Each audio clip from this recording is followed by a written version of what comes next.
Olá, sejam todos bem-vindos. Hoje vamos falar sobre um grande pregador, um grande ganhador de almas. O nome dele é Dalit Lyman Moody,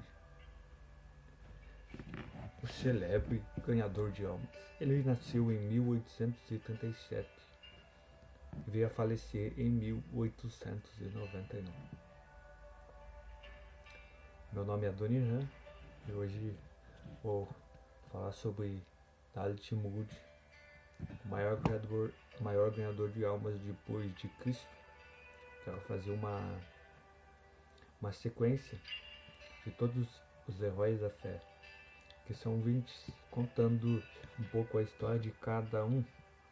Neste vídeo vou falar um pouco, nesse conteúdo vou falar um pouco sobre o Moody, o maior ganhador de almas depois de Cristo.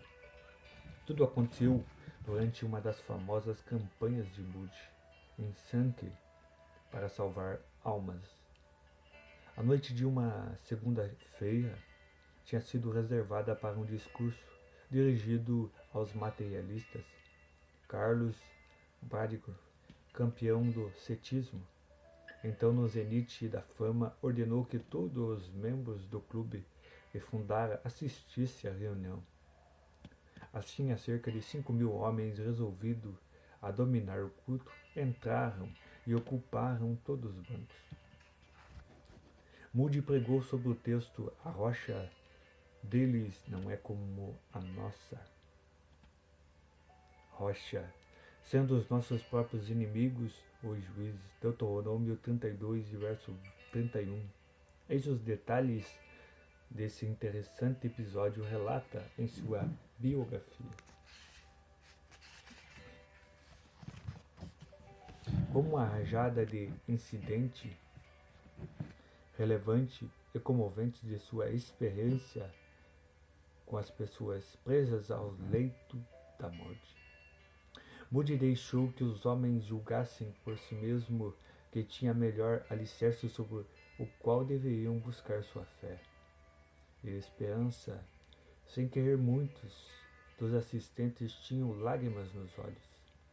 A grande massa dos homens demonstrava o mais níquel e dominado desafio a Deus, estampando os seus rostos.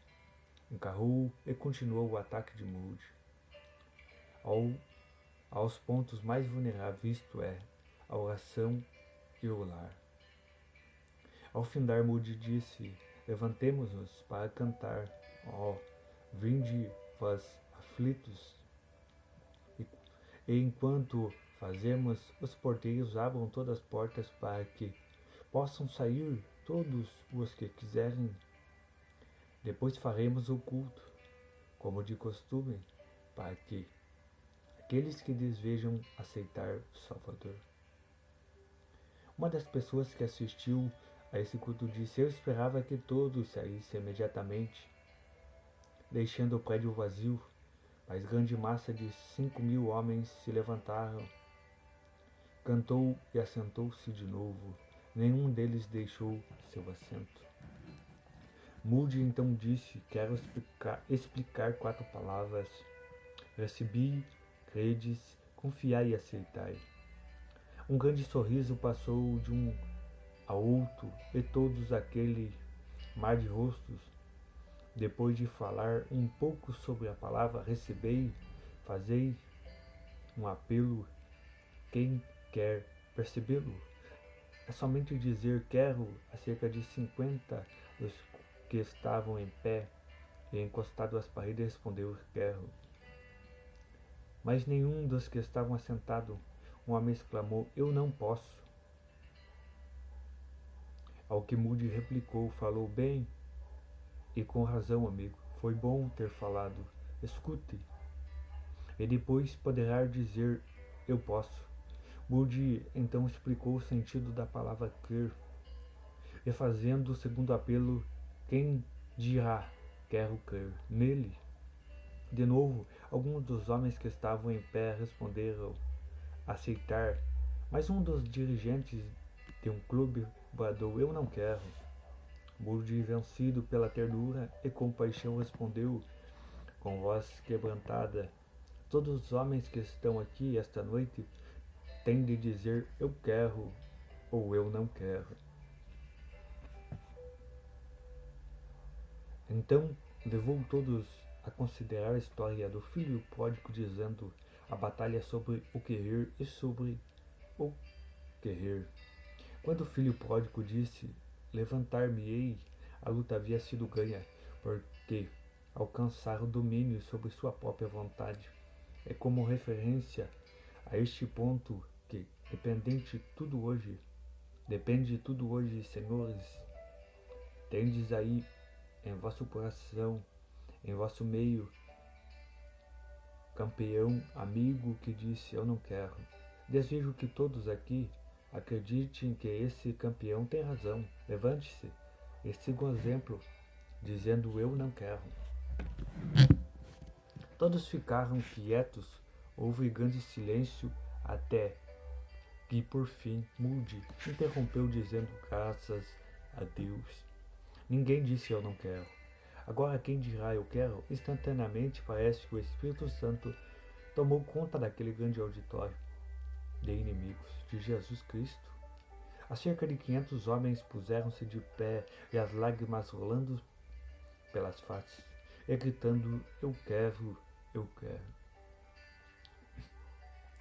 Clamaram até que todo o ambiente se transformou. A batalha foi ganha. O culto terminou sem demora para que se começasse a obra entre aqueles que estavam desejosos de salvação. 8 dias, cerca de 2.000 foram transferidas da fileira do inimigo para o exército do Senhor, pela rendição da vontade. Os anos se seguiram, provaram a firmeza da obra, pois os clubes nunca se ergueram. Deus, na sua misericórdia e poder, os aniquilou pelo seu evangelho. Um total de 500.000 preciosas almas para Cristo é o cálculo da colheita que Deus fez por intermédio de seu humilde servo Dalton Moody, que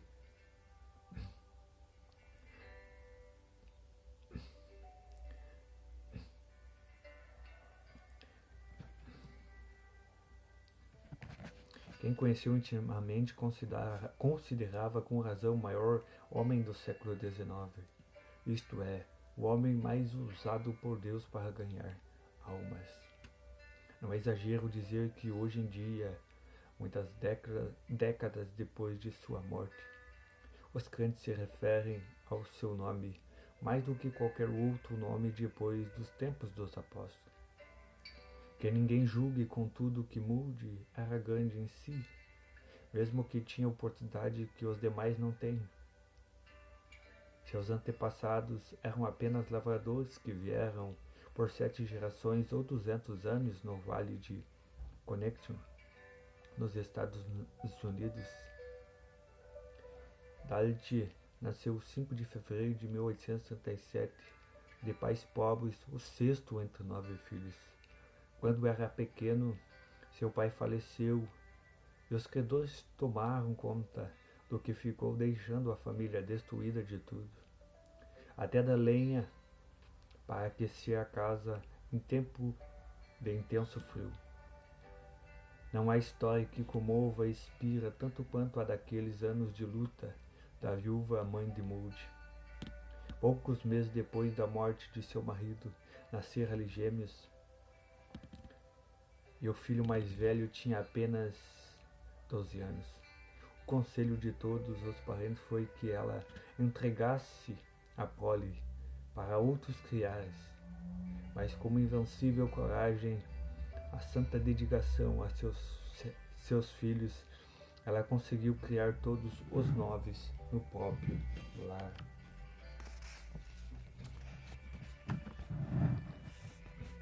Guarda-se ainda como tesouro precioso sua Bíblia, como a palavra de Jeremias 49, verso 11, sublinhadas: deixa os órfãos, eu os conservarei em vida. E confia em mim, tuas viúvas.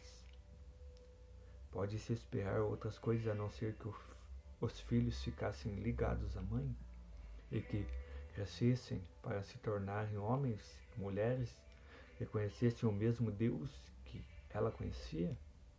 Assim se expressou Dalit ao lado do ataúde de sua mãe, quando ela faleceu com a idade de 90 anos. Se posso conter-me, quero dizer algumas palavras. É grande honra de ser filho de uma mãe como ela. Já viajei muito, mas nunca encontrei alguém como ela. Ligava-se seus filhos de tal maneira que representava um grande sacrifício para qualquer deles afastar-se do lar. Durante o primeiro ano depois que meu pai faleceu, ela adormecia todas as noites chorando. Contudo, eu estava sempre alegre e animada na presença dos filhos. A saudade servia para chegá-la mais perto de Deus. Muitas vezes eu me acordava e ela estava orando, às vezes chorando. Não posso expressar a metade do que desejo dizer. Aquele rosto, como é querido. Durante 50 anos não senti gozo maior do que o gozo de voltar a casa. Sentia tão inquieto e desejoso de chegar que me levantava do assento para passear pelo carro até o trem chegar à estação. Se chegava depois de anoitecer, sempre olhava para ver a luz da janela da minha mãe. Senti-me tão feliz esta vez por chegar a tempo de ela ainda me reconhecer. Perguntei-lhe: mãe, me conhece? Ela respondeu: ora, se eu não te conheço, aqui está sua Bíblia, assim gasta, porque a Bíblia do lar. Tudo que ela tinha de bom veio deste livro e foi dele que nos ensinou. Se minha mãe foi uma bênção para o mundo, é porque bebi desta fonte. A luz da viúva brilhou no outeiro durante 50 anos. Que Deus abençoe. Mãe, ainda amamos a Deus por um pouco, mãe. Ao contemplar o êxodo de Dalit Moody, somos constrangidos a acrescentar quem pode calcular a possibilidade de um filho criado num lar onde os pais, sinceramente, o Pai Celestial, a ponto de chamar diariamente todos os filhos para escutar a sua voz na leitura da Bíblia e reverentemente, claramente, a Ele em oração. Todos os filhos da viúva Moody assistiam aos cultos nos domingos e levavam merenda para passar o dia inteiro na igreja. Tinham de ouvir 2 prolongados sermões e no intervalo assistir à escola dominical. Moody, depois de trabalhar a semana inteira, achava que sua mãe exigia demais, obrigando-o a assistir os sermões. Os pais não compreendia, mas por fim chegou a ser agradecido a essa boa mãe pela dedicação nesse sentido. Com a idade de 17 anos, Moody saiu de casa para trabalhar na cidade de Boston, onde achou um emprego na sapataria de um tio seu. Continuou a assistir aos cultos, mas ainda não era salvo. Notai bem os que vós dedicais à obra de ganhar almas. Não foi num culto que Moody foi levado ao Salvador. Seu professor de escola dominical era Eduardo Kimball. Eduardo Kimball conta: resolvi falar-lhe acerca de Cristo e de sua alma. Vacilei um pouco e entrei na sapataria. Não queria embaraçar o moço durante as horas de trabalho. Por fim entrei e resolvi a falar sem mais demora. Achei Moody nos fundos da loja, embrulhando calçados. Aproximei logo dele, colocando a mão sobre os seus ombros, o fiz, o que depois parecia-me um apelo fraco. um convite para aceitar a Cristo. Não me lembro de que eu disse, nem mesmo Moody podia lembrar-se. Alguns anos depois, simplesmente falei do amor de Cristo para com ele. O amor que Cristo esperava dele de volta. Parecia-me que o moço estava pronto para receber a luz, que o iluminou naquele momento, e lá, nos fundos da sapataria, entregou-se a Cristo. Na história dos crentes, através do século, não há crentes que fosse no zeloso, menos remisso e no espírito mais fervoroso em servir ao Senhor. Desde a conversão até o dia da morte, Dr. Moody de Northfield, quantas vezes depois o Sr. Kimball dava graças a Deus por não ter sido desobediente à visão celestial. Qual teria sido o resultado se não tivesse falado ao moço naquela manhã da sapataria? Era costume das igrejas daquela época alugar os assentos. Moody, logo depois de sua conversão, transbordando de amor para com seu Salvador, pagou o aluguel de um banco, percorreu as ruas, hotéis, casas de pensões, à procura de homens e meninos que pudessem enchê-lo. Em todos os cultos, depois alugou mais um, depois outro, até conseguir encher 4 bancos. Todos os domingos, mas isso não era suficiente para satisfazer o amor que sentia para com os perdidos. Certo domingo, visitou uma escola dominical em outra rua, pediu permissão para ensinar também a uma classe. O dirigente respondeu: há 12 professores e 16 alunos. Porém, o senhor pode ensinar todos os alunos? E conseguir trazer à escola. Foi grande surpresa de todos quando Moody, no domingo seguinte, entrou com 18 meninos de rua, sem chapéu, descalço e de roupa suja, esfarrapada. Mas, como ele disse, todos com uma alma para salvação, para ser salva. Continuou a levar cada vez mais alunos à escola, até que alguns domingos depois no prédio não cabiam mais. Então resolveu abrir outra escola em outra parte da cidade. Moody não ensinava, mas arranjava professores, providenciava o pagamento do aluguel e de outras despesas. Em poucos meses, essa escola veio a ser a maior da cidade de Chicago. Não julgando conveniente pagar outros para trabalhar no domingo, Moody, cedo pela manhã, tirava as pipas de cerveja. Outros ocupavam o prédio durante a semana, varria e preparava tudo para o funcionamento da escola. Depois então saía para convidar alunos. Às 14 horas, quando voltava de fazer os convites, achava o prédio repleto de alunos. Depois de findar as aulas na escola, ele visitava os ausentes e convidava cada aluno para ouvir a pregação à noite.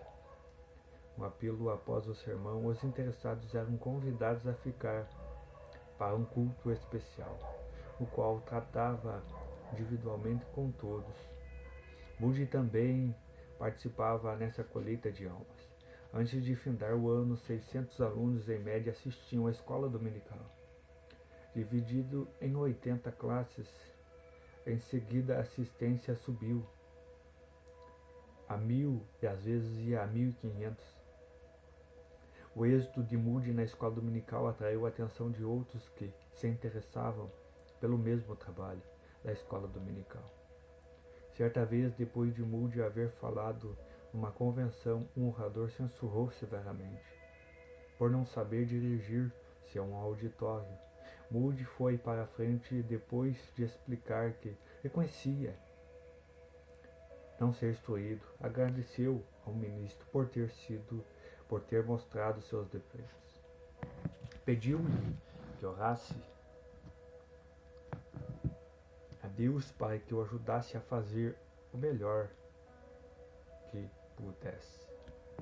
Ao mesmo tempo que Moody se aplicava à escola dominical com tais resultados, esforçava-se também no comércio. Todos os dias, o grande alvo de sua vida era vir a ser um dos principais comerciantes do mundo, um multimilionário. Não tinha mais de 23 anos e já havia conseguido juntar $7.000. Mas seu salvador tinha um plano ainda mais nobre para seu servo. Certo dia, um dos professores da escola dominical entrou na sapataria onde Moody negociava. Informou-o de que estava tuberculoso e que, desenganado pelos médicos, resolveu voltar para Nova York e aguardar a morte. Confessou-se muito perturbado, não porque tinha de morrer, mas porque até então não conseguia levar ao Salvador nenhuma das moças de sua classe da escola dominical. Moody, profundamente comovido, sugeriu que visitasse juntos ao professor. Falou-lhe seriamente acerca da salvação de suas almas. A moça deixou seu espírito leviano e começou a chorar. Entregando-se ao Salvador, todas as outras moças que foram visitadas naquele dia o mesmo fizeram. Passando 10 dias, o professor foi novamente à sapataria. Com grande gozo informou a Moody que todas as moças se haviam entregado a Cristo. Resolveu então convidar todas para o culto de oração e despedida na véspera da partida do professor para Nova York. Todos se ajoelharam e Moody, depois de fazer uma oração, estava para se levantar quando uma das moças começou também a orar. Todos oravam, suplicavam a Deus em favor do professor. Ao sair, Moody suplicou: ó Deus, permite-me morrer antes de perder a bênção que recebi aqui. Moody mais tarde confessou: eu não sabia o preço que tinha de pregar. Com o resultado de haver participado na evangelização individual das moças, perdi tudo o jeito de negociar. Não tinha mais interesse no comércio. Experimentara um outro mundo e não mais queria ganhar dinheiro. Ele exclama: oh, delícia! Há de levar uma alma das trevas deste mundo à gloriosa luz e liberdade do